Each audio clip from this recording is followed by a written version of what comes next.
Gopala Tere Namare Nandalala Tere Namare Vajorare Govinda Gopala Tere Namare. Namaste. Welcome to the noon meditation. May the infinite Lord of life, of love, and of laughter bless you at this moment. May each cell of your being and each petal of your mind be touched, be healed, be harmonized. May vim, vigor, and vitality be yours. May love and laughter be yours. May you truly find that which you seek, and may you find that which you seek surely, swiftly, and most harmoniously. Om Shanti, Shanti, Shanti.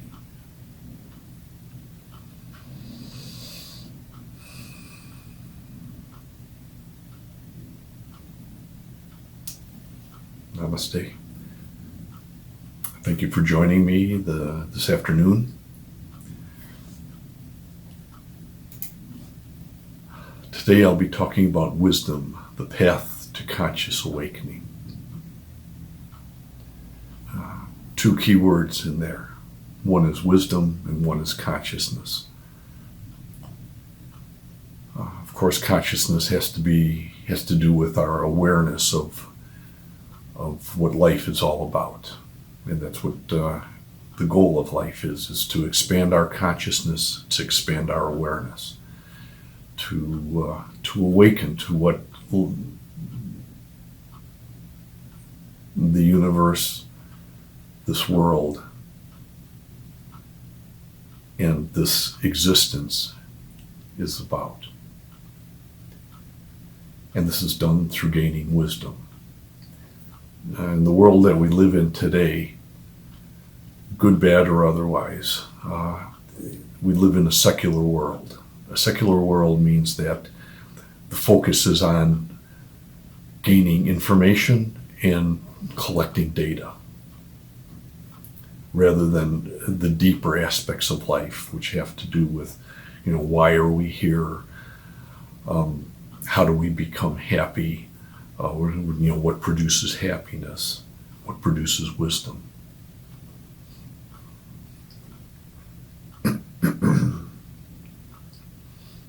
And so society is focused on gaining knowledge, gaining data, and things like that. And that means that it's up to us in our personal lives to convey wisdom as being really more important than the collection of knowledge. Now, wisdom begins with the collecting knowledge. First you have to get information, first you have to get data. I accept that and I would agree with that. But then you have to go beyond that. And modern science, modern society really doesn't do that. It really stops at the collecting of data and the analyzing of it, and then that's it. There's nothing beyond that. Again, the idea is secularism. We're here today, we live our life. There's nothing really beyond the daily life religiously. And when we die, that's it. It's over with.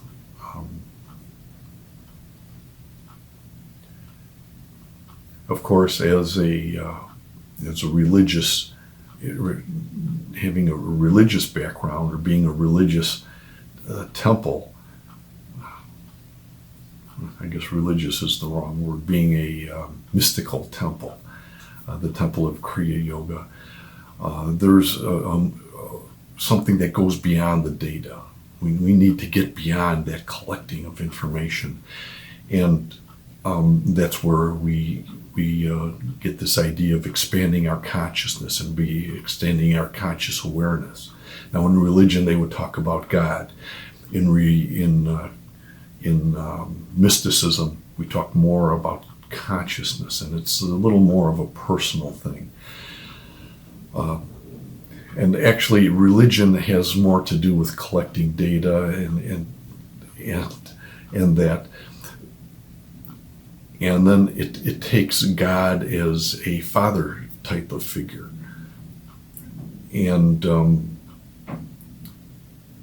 I guess that's why I'm saying it's more data related, because there's this separation between God and man. Actually, there's a separation between God and man and nature. And religion is more about developing this relationship that exists between God and man. And mysticism, on the other hand, which I'm calling or referring to more as the wisdom path, the religion has to do with, mysticism has to do with the gaining of wisdom, and that wisdom is expanding our consciousness to the realization that we are a part of light. There is no separation between me and God. It comes down to, are you saying that you're God? Yes and no. There is no separation between me and divine, that which is divine. Some people have a trouble with this idea or concept of God. There's an emotional reaction there. And so a lot of times in yoga, we'll talk, rather than talk about God, we say life, or we talk about consciousness or conscious awareness. We talk about divinity and things like that. It's a little less emotional. But yes, we are a part of the universe. The universe is a part of divinity, that which is divine, life, that type of thing. And it's all kind of a package deal, and it all comes together. That's what meditation is about. Meditation, when you do meditation, it expands our conscious awareness, and therefore it takes our wisdom and it develops wisdom in us. The wisdom being an understanding of what all the connecting pieces are of the universe and how everything is connected together instead of a separation. Mysticism came before religion. Religion came afterwards. And so it's something that evolved out of it. And I say the focus was on data. By that, what I mean is you would study the Bible. Religious type of people, they study the Bible, they believe in God. But that's a collecting of data.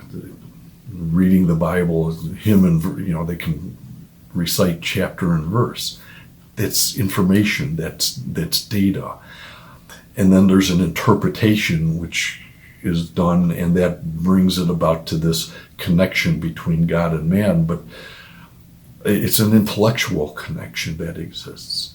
And again, mysticism is different in that the connection that's made is on a conscious level, and it's that the connection already exists. It's there. I am connected to God. God is connected to me. I'm connected to life. Life is connected to me. It's all a kind of a whole unity that exists there. There's no separation. The only thing that's required on our part is to gain the wisdom in understanding that that's what the truth is, and that's what the truth is all about.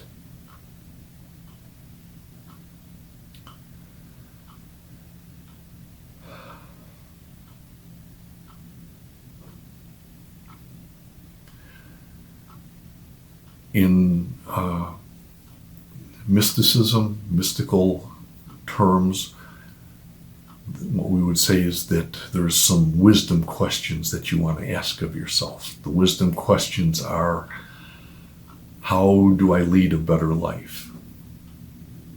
That's one of the wisdom questions. Another wisdom question is, how can I be happier with the life that I'm leading? Another question is, wisdom question, is what can I do to make the world better? And then maybe a fourth wisdom question is, how do I make myself into a good person? How do I make myself into a better person? Those are wisdom questions. Those are questions we want to ask and meditate on and do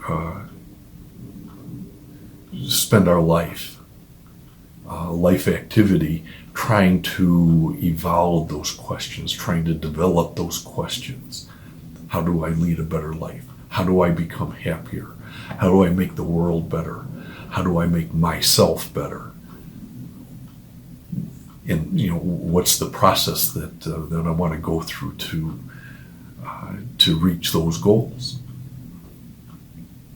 Those goals in life.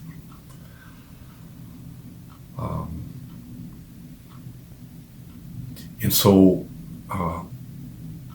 another part of wisdom, I talked about wisdom and versus gaining knowledge, and in the science community, in the scientific community, and what's really been kind of in a subtle way, but very powerfully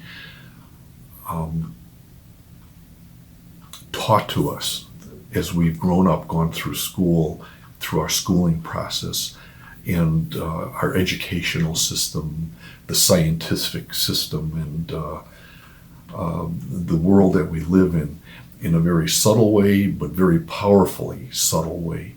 We're taught that what's more important, and what's important in life is to gain, collect information, to gain knowledge, and to learn data, to get data, to collect it. So that was the first point that I was trying to make in terms of wisdom. The second point in terms of wisdom is that wisdom is a way of life.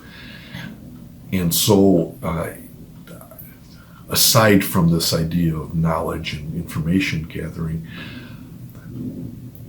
what we want to do to gain wisdom is to take the information that we've collected, to take the data that we've collected, and put it together and start analyzing it. And in analyzing it, it's extremely important. I think critically important that in trying to understand what life is about, trying to understand the data that we've collected, that we look at all sides of the picture, to look at both sides of an argument. I remember when I was younger in school, I would be taught mathematics. I was taught science. I was taught all of these technical types of things. That's what I mean subtly. We're pushed into being secular. You learn science, you learn math, you learn technical details and things like that. But you don't really learn how to apply it to your life. That's where the wisdom comes into the picture. And the way you apply it to life is you take the information that you got and you have to analyze it and meditate on it, I think is the best way that I can say it, or the best word I can use to say it. So you want to take the information and meditate on it and analyze it and look at two sides. This world that we live in is a twofold nature. I would say masculine and feminine, or logical and emotional. Those terms, when I talk about them have nothing to do with men and women. Again, our mind, because of the way we're brought up, almost jumps to this, masculine and feminine means men and women, male and female, and that. And it's not. Within each of us, there is a masculine part of us, and there's a feminine part of us. And the masculine and the feminine parts of us are of equal parts. They're equal in nature. There's no dominance of one over the other in terms of importance. There's a dominance in terms of which one we're more inclined to. When we pick up a male body, we tend to, it's just by the nature of life, in a male body we tend to move, and our mind tends to move towards a more intellectual nature. If we're born in a female body, then we tend to become more emotional, and we pick up more of an emotional nature. And I guess linked with that is there's more of an intuitional nature that's included with that female feminine body, female feminine aspect of life. But again, as far as internally, the two are equal. The masculine part of us, the feminine part of us within us, is of an equal nature. There's a third aspect, which is the divine aspect, and that's what the ultimate goal is. That's what the wisdom aspect is about. How do we take this male and female, bring them into balance with each other, and then develop and evolve wisdom from that? And that's what I mean about the way of life. And that's what the way of life is about. It's producing that, taking both sides of our nature and bringing them together. That's what this symbol means, bringing together. It's a symbol of a religious symbol, the hands, the palms coming together. It means I'm taking my left hand side and I'm taking my right side. I'm taking the feminine side and I'm taking the masculine side. The parts of my being, I'm bringing them together, and when they come together, they collapse into a divine nature. The divine nature is that wisdom nature. The divine nature is that evolution of consciousness. When the two collapse on each other, there's an expansion of our consciousness, an awareness. I use the term collapse, and I say they collapse on each other. What I'm implying is they're coming together to a center point, to a balance point. So it's, when I say conscious awareness, it's not just conscious awareness, it's balanced conscious awareness. Equal two part, one part man, one part male, one part feminine. Excuse me a second. One part feminine, one part masculine. 2 parts feminine, 2 parts masculine. You bring them together, and when they come together, there's a collapse of the intellect, but there's an expansion of wisdom, and there's an expansion of awareness of our consciousness that moves out and becomes more aware of what the universe is about. And I was going to say, I remember when I was young, there was a program that I saw. When I was brought up, here's the information, you just learn it, you take a test, and you kind of regurgitate it back out. You just repeat, they tell you one thing, if you want to pass the test, you just repeat what they said. And then I came across this program, when I was young, we had 2, 5, 7, 9, and 11. Those were the channels. That was it. You had 5 channels that you could, television that you could watch, and that was it. 2, 5, 7, and 9 were the entertainment and news channels, and then 11 came along. Channel 11 came along, and it was it was supposed to be neutral. And I think to a great degree it was. In the beginning, it was a neutral. And there was a program I remember seeing. It was, I'm talking about it because it affected me even to this day. And it was called Meeting of Minds. It was with Steve Allen. And I believe Audrey Meadows was on the program. They were a couple, husband and wife. And it kind of caught my attention, and I'm sure it caught a lot of people's attention, because what they did was they would have guests on, and the guests were people like they would, one show they would have Cleopatra, and so a woman would come on dressed as Cleopatra. They would have Abraham Lincoln. Someone would come on dressed as Abraham Lincoln, John Adams. These figures, historical figures, they would come on in costume, and they would always have two guests. And the two guests would always have contradictory viewpoints. The two would contradict one view from another view about life and about a particular idea or a concept that was developed during their time period. And they had these ancient figures.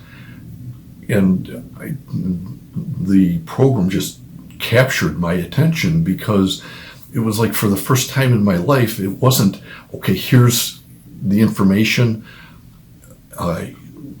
you just take it and accept it, and that's it. It was, okay, here's some information, but now we're going to, about life, about whether it was a scientific attitude, whether it was a cultural attitude, whether it was a political attitude, whatever it might be. You had one person take one side, you had one person take the other side, and then they would basically argue or discuss. It's not really argue, but they would discuss. They'd say, here's what my viewpoint, and here's why I believe it. The other person would say, well, I disagree with that. Here's what I believe. And then they would have a discussion back and forth. It was just fascinating for me to listen to that. And it was the first experience that I had. I was probably in my 20s at the time, that I had this idea. When you look at life, you got to look at both sides. There is no such thing as just one attitude or one belief system that's correct. One belief system that you have to go along, and everybody has to believe it. That's one of the things that makes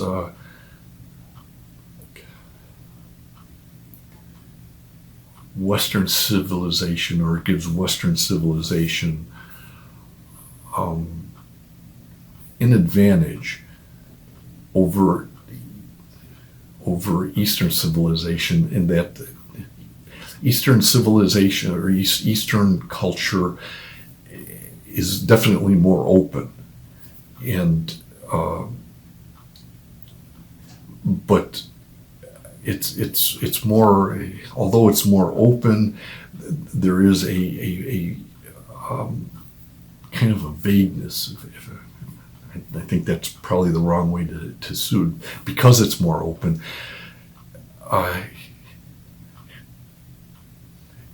It's a little more. It takes more effort to develop.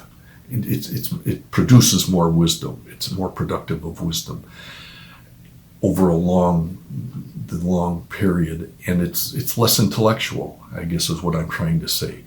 Whereas the East is less intellectual, and it's more of a intuitive approach towards things. The West deals with the intellect, and now intellectually you look at what life is about and how to deal with life and the different sides of life. You have one side of life do one way, one side of life another way, and so I guess being intellectual and more scientific on my part, that's why it appealed to me. The problem with it, and that the problem that has occurred, particularly starting in the 17th century, is when this happened. Before the 17th century, really worldwide, there was more of an acceptance of an open attitude towards life and the universe and what the universe is about. And then in the 17th century, there was a change, a big change. I believe that's the beginning of the age of Aquarius. It's ruled by Uranus, and so the actual date that it began may have been after that, because we say Uranus fires early. And so that the actual date when we moved into the age of Aquarius might be later than the 17th century, but again, Uranus fires early, and so that's when it started in these ideas. And before this time, it was accepted and it was believed that the universe was alive and conscious.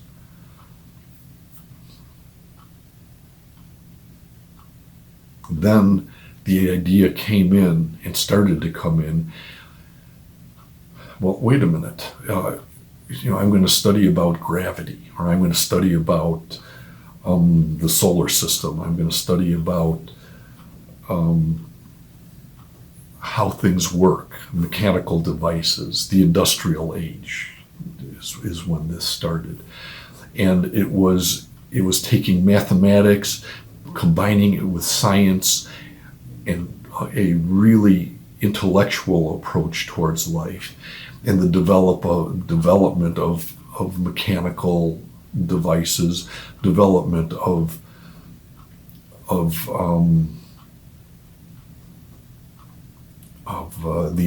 the industries, and the industrial age, the beginning of the industrial age, and so that's where the emphasis was, and it moved totally away from, well, okay, what does it mean? It went from the universe is conscious and alive to, well, I can understand the body, the physical body, and I could put mathematical equations and things of that nature to the physical body, and we can dissect the body, and we can cure the body, and develop medicines and techniques and surgeries and things like that with the physical body. We can look at nature, and we can say how nature works and how evolution works, and we can all do this all intellectually, and that's all good. There's nothing wrong with the intellectual approach, other than it totally took out this wisdom factor. It took this idea of consciousness out of the picture, and so they look, okay, we're alive, we know we're alive.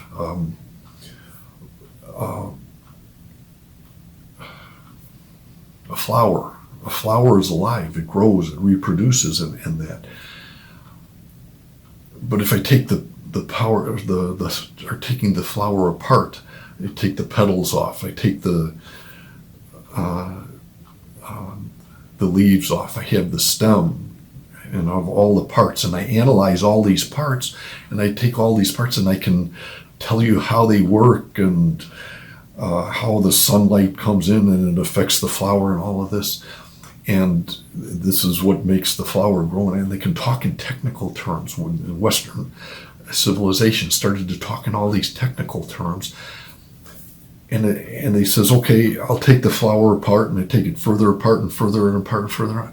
And I look at it and I say, I don't see any life there. There is no life there that I can take a microscope and look at it and see it. And Western civilization just took off with that idea of science, mathematics, and my science and mathematics ruled the world. And that eventually became the God. The God of Western man is science. Science rules everything today in the Western world, and then that's filtered over into the Eastern world. And now, where there used to be, wait a minute, you put the flower together and you look at the flower as a whole, you look at the physical body as a whole, you look at civilization, anything, whatever, the universe as a whole, it's alive. It's alive. Today it's not alive anymore. It's not conscious. The consciousness is gone. The wisdom is gone, is I guess what I'm saying. If I were to summarize, wisdom has been taken out of the picture. It's no longer a factor. And that's unfortunate, it's sad, and it's actually a disaster. The way I think Kriyananda would say it, and he has said it, is we're moving into the age of ignorance. And it is the age of ignorance. The age of knowledge, worldwide information. You can get on your computer and you can get any information at any moment, at any time, and all the information you want about anything. And all the information is there, but there's one thing that's missing, and it's the wisdom. And all of that information, there's no wisdom. It's gone. We've lost the awareness that the physical body is alive, and it's not a mechanical machine. It's not a computer, like the scientists try to tell us. Oh yeah, the physical body is just a machine with the brain is just a computer. When the physical body is born, it's born just a blank slate. Kriyananda used to talk about that all the time. Tabula rasa, it's just a blank nothing. And then we have our life, and then this computer, the computer brain, it has memory in it, and it starts collecting data, collecting information, and evolves into some personality eventually, and then it lives its life and has its personality and does its thing, and then at the end of the life it just dies. And then when it dies, according to science, science or modern science, that's it. The consciousness is gone. And they say, okay, you do a surgery and you do a brain surgery, and you look and you say, well, where is that knowledge inside of there? And they try and talk about chemical reactions and things like that. It's silliness, and it's harsh word, but it's gotten to the point of insanity, where it seems like insanity is ruling the world.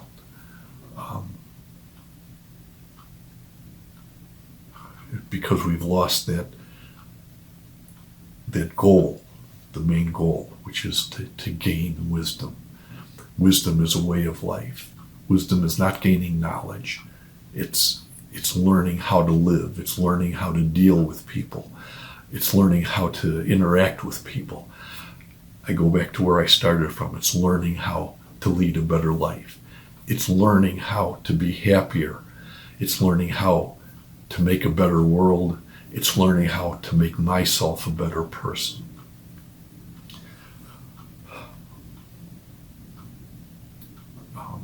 It's been lost in the evolutionary process. How do we make ourselves into better people? And it's moving towards, well, how do I control you to make you a better person? You can never you can never force another person to be a better person. The only person that you can make better is yourself. And that's what we need to be working on. And if you do work to make yourself a better person, which is helping people to grow, becoming unselfish in your attitude towards life and your attitude towards other people, And in that unselfishness, learning how to help people and how to help people be happier. That's what life is about. That's what wisdom is about, and that's what the awakening of your consciousness is about, or it's the movement towards the awakening of your consciousness. And in all of that, it's about doing something meaningful. So you want to do something meaningful with your life. And I got to be careful with that, because some people think meaningful is making you a better person, and meaningful means making controlling other people, controlling the life processes that are occurring, and taking control, because they know science, they know more than you, they know better you, so the object is to control. And we learn that, and so we try and control other people. Relationships that we have, whenever there's a friction, a problem, a fight that occurs between two factions, two people, whether it's two neighbors fighting, whether it's the two spouses fighting, whether it's co-workers fighting, whatever, it happens because one person digs in and says, I have my ideas are right, and you have your ideas, and your ideas are wrong. And the other person takes the same approach, and you gotta fight. And the answer is nobody is ever 100% right, and nobody is ever 100% wrong. I don't think. Although when I look in the modern world today, it makes me question whether that may or may not be true, but it really is. Nobody is 100% wrong. Nobody's 100%. I guess what do they say is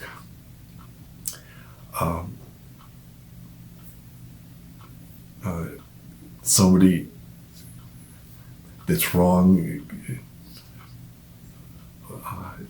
that's always wrong. The one thing that's right about them is that they make a good example of what not to be. Something of that nature.